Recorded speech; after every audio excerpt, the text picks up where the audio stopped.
So when I first started at Rutgers, I knew I wanted to pursue something meaningful. This is me discovering for the first time that I actually needed to carry a backpack around to get through college. Before that, I was like using a pocketbook, and I don't know why I thought that would work. So I knew I wanted to pursue something meaningful, but I wasn't sure what that would be. But I did know what my core values were, and I knew how I wanted my work to make me feel. So the very first question, for those of you who are still deciding what you want to do and still trying to figure out what your purpose is, the very first question that I think is most important to answer is, number one, what are your core values? So my core values are meaningful work, contribution, challenge, leadership, and compassion. So at this point, I just want you guys to maybe shout out some words that matter to you. What are your core values? Just feel free to shout out any words. Honesty, ambition. Louder so I can distinguish. Dedication, I heard. Equity. Respect. Justice, that's a really good one, very important one, especially on International Women's Day. Passion. Empowerment, passion. Okay, these are all really, really good words. So this is one of the most important pieces of advice I have to offer. Before truly engaging with what your purpose is and what you want to pursue in life, you have to come to an intimate understanding of who you are. The core value question is deceptively simple because it's easy to come up with these flowery nouns, but it's difficult to get to the heart of what matters to you. You probably have an intuitive sense of what it is already, but it's important to start threading it into your daily life as you explore your future. Because you're not just going to be a nameless person with an occupation. You're going to grow into someone with a character, and that character is important to cultivate even as your job, your interests, your passions, and whatever you're involved with changes. Ask yourself regularly when you answer this question, does this align with my values? Is this the person I want to be? That takes precedence over everything, and that can be threaded into even the minutia of your day-to-day life. So as I was exploring that question for myself, I still had no idea what I wanted to do with my life. So let me tell you guys what my grand plan was when I was at Rutgers, when I still wasn't sure.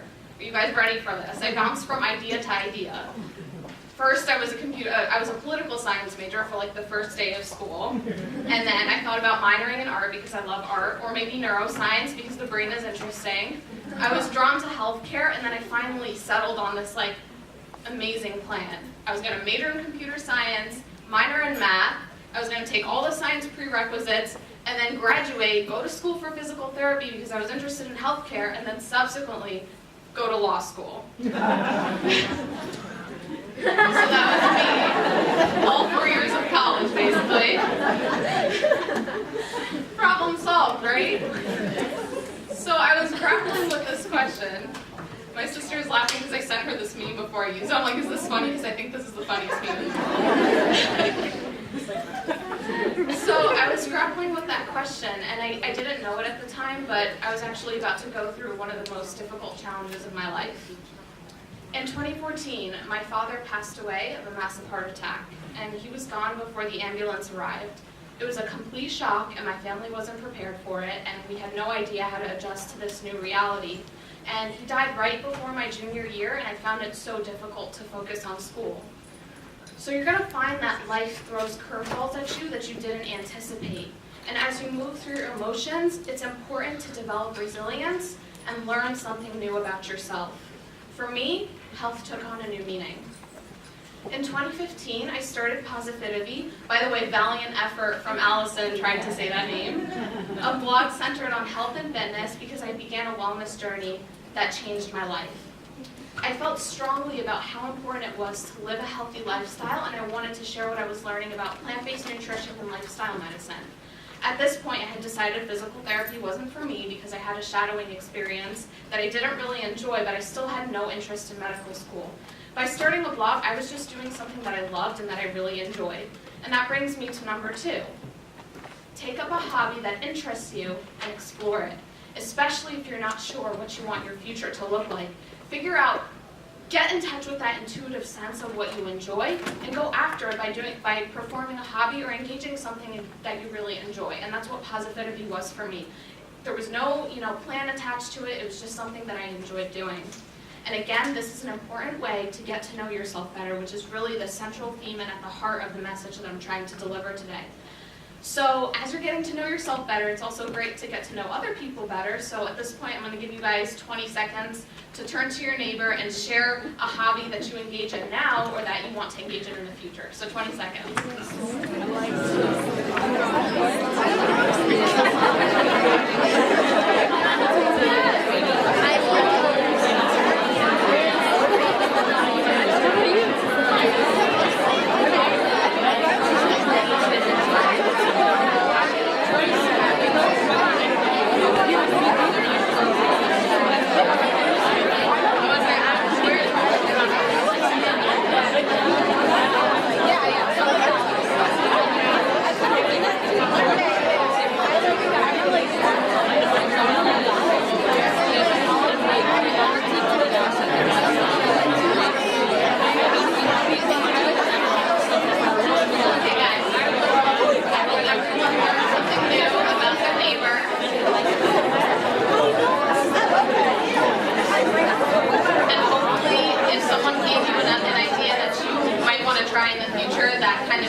So as I approached graduation, I still had major uncertainties about what I wanted to do.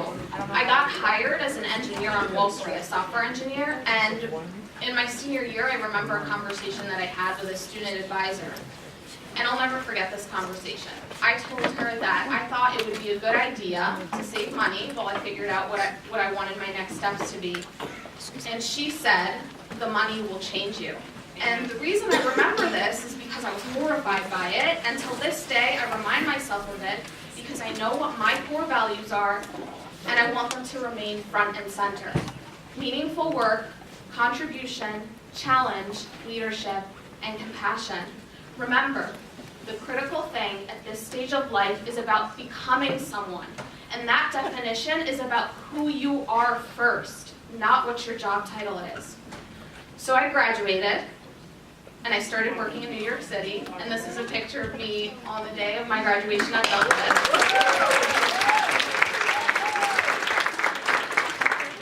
So also that graduation is amazing. It's so intimate, and it was very sunny, and I also graduated the year that Obama was our commencement speaker.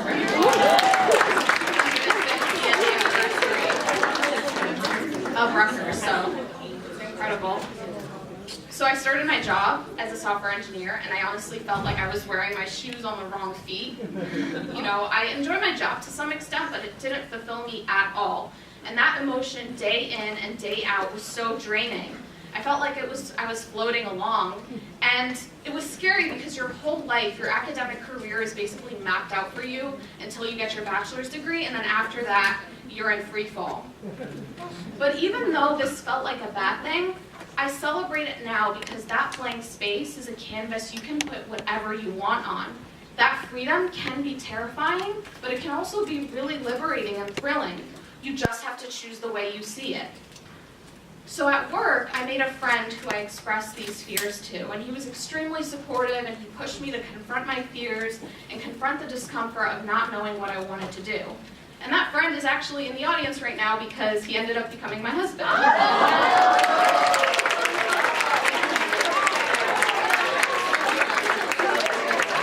That brings me to number 3. Surround yourself with positive, motivated people and build strong relationships.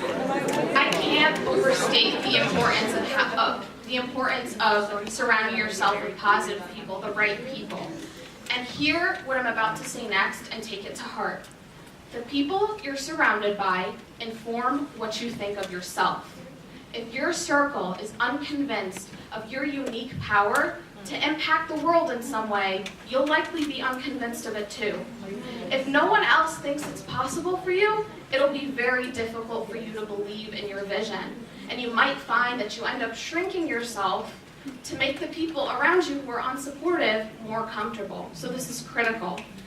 I want you guys to take a moment to just think of someone in your life who embodies uplifting support. Just one moment.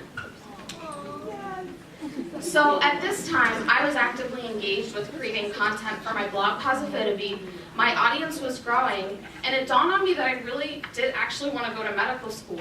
But I had this fantastic job. I had a great start in tech. I loved my team at work. I was enjoying a full-time paycheck as an engineer for the first time in my life, and I had responsibilities to my family.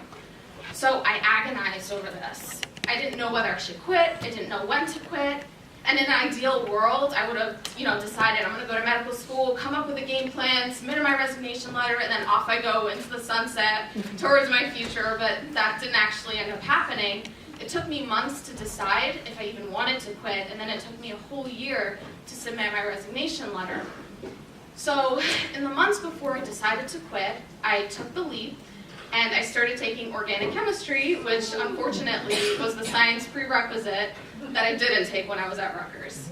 So here's a picture of me on the train commuting to New York City for work, and it's a picture that my friend took of me. Obviously it's a candid because who poses like this on public transportation? So at the time when she showed me this picture, I thought it was hilarious because can my nose get any closer to that book? But honestly now it moves me because it represents the first time I actually took a leap towards following my dream and becoming a doctor. And honestly, those few months were so incredibly stressful because I was working full-time, I was commuting 3 hours a day, and I was taking this incredibly difficult class. Raise your hand if you've ever taken Orgo. Okay, so those of you who have taken it know how difficult and challenging it is, and I was just trying to succeed. I also want you guys to raise your hand if you've ever experienced some form of self-doubt. So pretty much all of us have, right? And that brings me to number 4. Find healthy ways to work through self-doubt and negative emotions. So part of the process of discovering yourself and your purpose is coping with strong self-doubt, anxiety, sadness, and stress. These are opportunities to understand what these emotions tell you about yourself. Where do the negative feelings come from and what inspires them? Just as important is developing healthy ways to work through them because difficulty will be part of your journey. So I took the leap and I quit my job, and I'm set on going to medical school. But I don't want to just become any doctor. I want to practice lifestyle medicine, which is centered on preventative health care and 4 pillars: plant-based nutrition, exercise, sleep, and mental health. I believe that the healing capacity of lifestyle measures are severely underestimated, and as a result, we have a healthcare crisis in our country.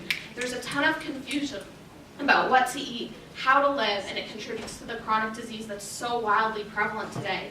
And as you guys know, heart disease took my father, and it's actually the #1 killer in America of both men and women, which, many of you might be surprised to know because other issues often, take precedence in the spotlight. So heart disease is actually reversible and preventable on a whole food plant-based diet. And when I first discovered that, it blew my mind and it solidified my resolve to continue on this path. My belief is that when you improve someone's most basic need, their health, you give them the freedom to seek meaning and purpose, and I think that's key to changing the world. So most recently, I actually got hired as a medical scribe at Ethos Health, which is the first farm-based medical practice in the country. It's a lifestyle medical practice. On the farm, we support patients through making major lifestyle changes that vastly improves their health outcomes, and often we actually see patients reverse their chronic conditions. Many of you probably know someone who has diabetes or cancer or heart disease. And when you change your lifestyle, often that improves your health outcomes. We actually prescribe food to eat to our patients that's grown on our farm, and we also give them something invaluable that's incredibly powerful: hope. So that brings me to my final point. Once you find it, do it. So I'm applying to medical school this June, and that's my story.